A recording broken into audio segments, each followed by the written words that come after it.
The Holy Gospel according to Luke. After Jesus had finished all his sayings in the hearing of the people, he entered Capernaum. A centurion there had a slave whom he valued highly and who was ill and close to death. When he heard about Jesus, he sent some Jewish elders to him, asking him to come and heal his slave. When they came to Jesus, they appealed to Jesus earnestly, saying, "He is worthy of having you do this for him, for he loves our people, and it is he who built our synagogue for us." And Jesus went with them. But when he was not far from the house, the centurion sent friends to say to him, "Lord, do not trouble yourself, for I am not worthy to have you come under my roof. Therefore, I did not presume to come to you. But only speak the word, and let my servant be healed. For I also am a man set under authority with soldiers unto me. And I say to one, go, and he goes, and to another, come, and he comes. And to my slave, do this, and the slave does it."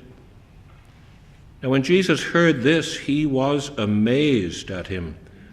And turning to the crowd that followed him, Jesus said, "I tell you, not even in Israel have I found such faith."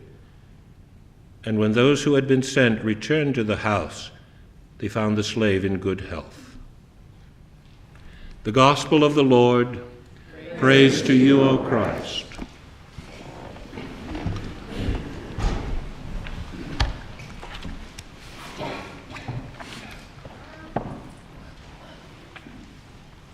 Sisters and brothers, if you were looking for the least likely candidate to be named a person of surpassing faith, you might start with an officer in the Roman army occupying Palestine in the 1st century of the Common Era. But the things of God do not always match human expectations. Jesus was in Capernaum. The local Roman army officer had a slave that he valued very highly, and the slave got sick. And when the officer heard that Jesus was in town, the officer asked some Jewish religious leaders if they would ask Jesus to make a healing miracle. Well, the religious leaders tell Jesus that the officer is a good person, and they share his hopes that Jesus will move outside of his comfort zone and do the miracle for this Gentile. But Jesus was willing and heads in the direction of the Roman's house. Well, coming near the house, Jesus and his entourage are stopped by friends of the officer. They report that the officer said Jesus doesn't need to trouble himself by coming to the house, which would have defiled a good Jewish man like Jesus. Instead, the officer, who was used to giving commands and having them obeyed, asked Jesus to speak the word, as the word would be enough. Well, Jesus' amazement is complete. Not even in Israel have I found such faith. And this is, sisters and brothers, the only time in the Gospels that Jesus is reported as being amazed. Well, the healing word was spoken at some point, though the text is silent about that detail. No matter, the slave was healed. Now, you and I are Gentile folks, like that Roman officer, and this moment should be treasured by us for a variety of reasons. The story, first of all, testifies to the inclusive nature of the realm of God. Because while Jesus is focused on Israel, Jesus' vision is expanded in this healing miracle, as it will continue to be expanded in the work of Jesus' followers. Inclusivity is a huge notion among us. Some are delighted by the thought, others are sure inclusive urges will lead to awful things. But the mandate for us, dear ones, is to follow Jesus' lead, allowing God's Spirit to infiltrate our hearts and minds until we realize that all of God's children are loved by God, not just a few who are baptized into Jesus' life and ministry. 50 years ago, the presiding bishop of the then ULCA was Franklin Clark Fry, and among the huge contributions that Bishop Fry made to Jesus' church was a name change in the church, which I think led to an attitude change. Foreign missions had long been the designation of the ULCA work outside the United States. And Bishop Fry said, foreign to whom? Certainly not to God and not to God's people. The name was changed to World Missions, which is now our Global Missions Department. Foreign to whom remains an enormous question. Every parish is partnered with others who represent all of the nations of the world. I think that it's safe to say that there is no nation on earth that does not have a Christian presence, though in some places our sisters and brothers must keep the faith in secret ways for fear of being punished. But whether in church or living in your neighborhood, it's crucial that the followers of Jesus remember that God is the God of all the earth and of all the people. And the ministry for us is even wider than remembering the sisters and brothers who gladly name Jesus along with their own names. Folks call God by different names. They have for centuries. God is used to that by now. It's necessary for us to remember that each person in the earth is sister or brother to us. We are a human family. And though we disagree like families do, there is never room to imagine that some are less than God's children.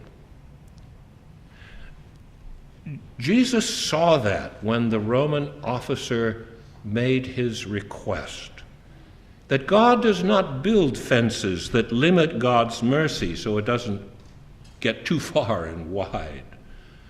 There is a wideness in God's mercy because God is parent to all of the people of the creation. Now, another crucial word in the gospel for the day is the power of the word. Jesus does not go to the Roman's house for the healing. Jesus speaks the word, and the miracle happens. Now, what is true in this moment testifies to the power of the word in all moments. Jesus speaks the word, and miracles happen. In some seasons of the church year, we use the order for confession and forgiveness. Included in the order are the words, "As a called and ordained minister of the Church of Christ, and by his authority, I declare to you the entire forgiveness of all of your sin." Now, the words are spoken by the presiding minister, but they are the word of Jesus. Your sin is forgiven. Occasionally I visit with folks who are sure that their sin is stronger than Jesus' word of forgiveness.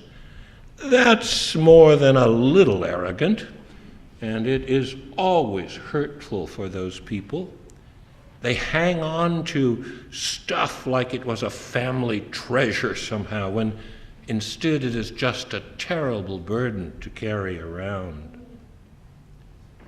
When we are victimized by our sin, and all of us are, it's crucial to pay attention to Jesus' words, "You are forgiven." And though there may be work to be done to repair brokenness caused by our sin, there is never a doubt that the matter is settled in Jesus' heart and mind. And what can be anticipated is the power of God's Spirit leading us to learn the ways to become whole in our hearts and minds and in our relationships with all others. Another huge word that Jesus speaks is about our identity. When Jesus was with his disciples on the eve of his arrest, Jesus said to them, "I do not call you servants any longer, because the servant does not know what the master is doing. But I have called you friends, because I have made known to you everything that I heard from my Father." Friends of Jesus. And that's not bad company. Years ago, I was really sure that the hymn, "What a Friend We Have in Jesus," was not sophisticated enough. It sounded kind of chummy, and I felt like I had enough chums. I didn't need Jesus to be my friend. Well, God is patient and finally got through to me. God whispered into my sophisticated ears that I needed all the friends I could get, and that Jesus should be right at the top of the list. And I regretted my previous attitude, and from time to time choose "What a Friend We Have in Jesus" for the liturgy. Now, you likely have a bunch of friends, but not as many as you need if you don't include Jesus on your list. Jesus is your friend because Jesus has revealed the will and the way of God to you and to me and to all in the world who will listen. And that kind of self-disclosure is a mark of a deep friendship. So savor the friendship of Jesus and allow Jesus to lead you into the fullness of life with him. Now that will take you into places that are an absolute joy to enter. It will also take you into places where the going can be real tough. But as we all get by with a little help from our friends, we can be certain that Jesus, our friend, will provide a lot more than a little bit of help. Well, there are many other words of the word that Jesus speaks. Listen for them and take them into your heads and into your hearts, because when Jesus speaks the word, miracles happen, and we get to enjoy them. A Roman army officer, a sick slave, a Jesus who is willing to include these Gentiles in his mission, and a Jesus who speaks the word so that miracles can happen. Now, for us Gentiles, and for all of the children of the earth, that is good news. And for those who take the word into head and heart, well, I think there's every reason to believe that Jesus will be amazed again. May it please God that the gospel be in our heads and on our lips and in our hearts. Amen.